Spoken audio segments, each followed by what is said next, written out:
Les gars, le Bitcoin est actuellement dans une petite tendance à la baisse, et ceci est en partie dû aux dernières nouvelles du moment, selon lesquelles une énorme whale du Bitcoin est sur le point de se faire liquider, peut-être dumper 744 millions de dollars en Bitcoin sur le marché libre. Alors aujourd'hui les gars, il faut que je vous parle de tout ceci, on va aborder tout ce que vous avez besoin de savoir dès maintenant. Que se passe-t-il avec le Bitcoin? Est-ce qu'on va se maintenir à ce niveau, ou est-ce qu'on risque peut-être de monter plus haut, ou d'un autre côté, eh bien nous effondrer à partir de ce point?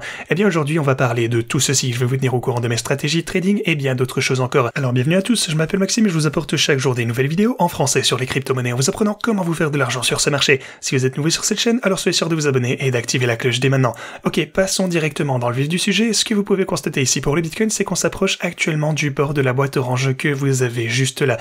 Maintenant, vous pouvez voir qu'il s'agit tout de même d'un support décent. En fait, on le sait, on a rechuté ici 1, 2, 3, 4, 5, 6, presque 7 fois en fait. Et bien à chacune de ces chandelles, on a eu un rebond décent à la hausse. Donc, je pense qu'il y a de bonnes chances que le bord de cette boîte orange finisse par tenir le coup une fois encore. Cependant, si ça ne tient pas le coup, eh bien on pourrait voir quelque chose de similaire à ce qu'on a constaté ici. Parce que vous pouvez voir qu'on a eu la même situation. En fait, on a touché ceci à plusieurs reprises sur ma ligne orange. Désolé, plutôt oui, le bord inférieur de la boîte orange qui a maintenu le prix du Bitcoin juste ici, mais finalement, une fois qu'on a perdu, on a constaté une sorte de pullback relativement important à partir de ce moment-là. Et à partir de ce point, eh bien, on a eu un rebond et on a vu une fois encore la même chose ici.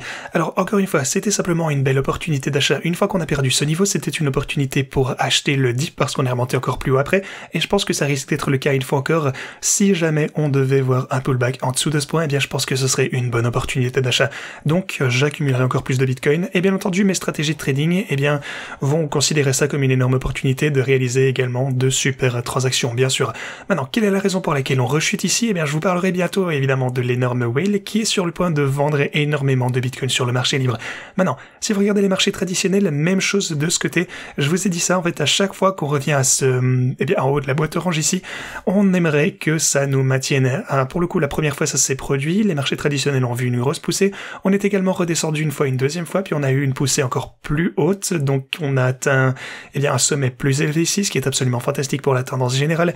Et à partir de ce moment-là, eh bien, en fait, aujourd'hui, on a eu deux grosses chandelles rouges juste ici, qui se dirigent donc vers le bord de la boîte orange que vous avez juste là. Mais cette fois, les bulls sont intervenus plus vite que cette fois-ci.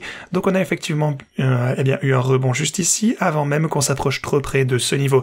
Alors tout semble toujours assez correct pour le Bitcoin et les marchés traditionnels sur l'intervalle de 4 heures. Et aussi, eh bien, tant qu'on peut se maintenir au-dessus de cette boîte orange pour les marchés traditionnels, eh bien je pense que le Bitcoin va rester à l'intérieur de ce niveau et éventuellement eh bien franchir ceci à la hausse prochainement. Ok, parlons donc de ce que ça signifie pour mes stratégies de trading et mes transactions en général. Eh bien, de ce côté, vous pouvez voir que ça continue à générer davantage de bénéfices. En fait, ceci est presque sur le point de dépasser les 100% également. Ici, on a 70% de ce côté également. D'ailleurs, sur BitGet, eh bien, même chose de ce côté. Ça continue de faire pas mal de bénéfices. Ah oui, au fait, les gars, sur BitGet, ils ont augmenté la limite à 750 places finalement. Pour le coup, ils m'ont dit que c'était le maximum absolu qu'on pourrait jamais atteindre. Donc voilà, d'un point de vue technique, ils ne peuvent pas augmenter ça à plus de 750.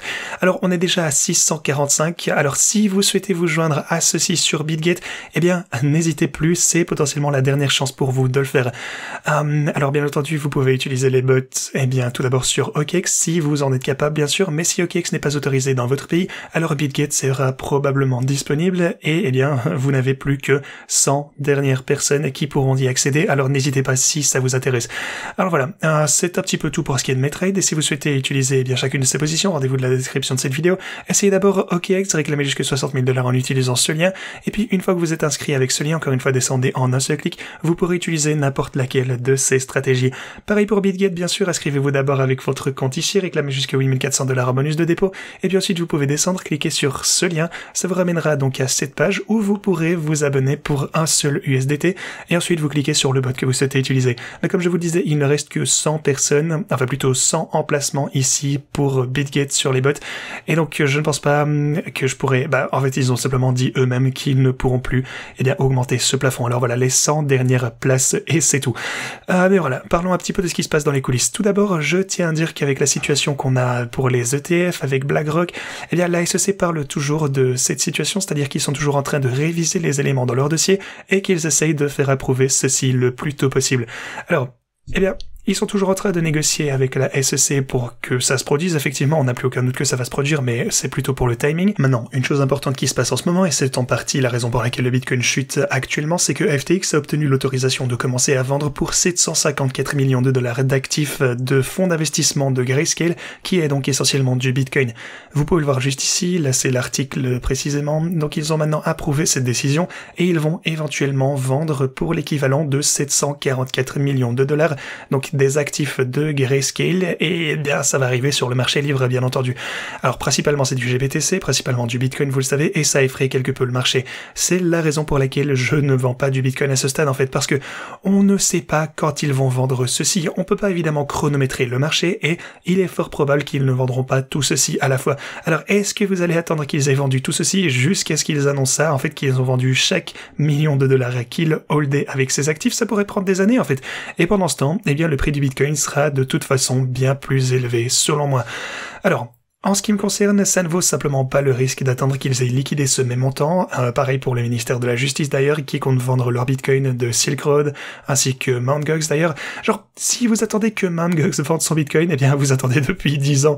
Donc le Bitcoin était... Oui bon, ok, peut-être pas 10 ans, j'exagère, mais allez, 7, 8 ans, quelque chose comme ça. Et à ce moment-là, le Bitcoin ne valait pas, ouais, genre 100, 150. Alors si vous attendiez que Mt. Gox ait vendu, eh bien vous avez raté pas mal de gains. Mais donc, moi, ça me va de prendre ce risque. Cependant, une autre note également, c'est que de grosses whales accumulent des belles quantités de Bitcoin. Vous pouvez voir ici qu'on a 424 millions de Bitcoin qui ont été accumulés par une whale spécifique au cours des 3 dernières semaines.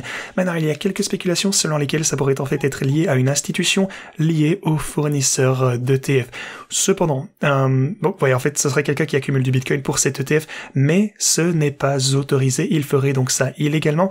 Alors, je pense simplement qu'il s'agit eh bien d'une énorme whale qui est bullish quant à l'accumulation de Bitcoin en prévision de l'approbation de l'ETF. Je pense pas que c'est quelque chose d'aussi louche que ça, mais voilà, ça pourrait de toute façon être une bonne idée de suivre ces grosses institutions. Ceci dit, demain je vais publier une énorme vidéo sur les airdrops et la façon dont vous pouvez gagner des sommes de dingue en farmant les airdrops. Je vais vous donner quelques sujets eh bien au plus vite, donc n'hésitez pas à être à l'affût pour tout ceci, ça arrive très bientôt. Et voilà, ceci dit, merci beaucoup d'avoir regardé cette vidéo et moi je vous dis à la prochaine.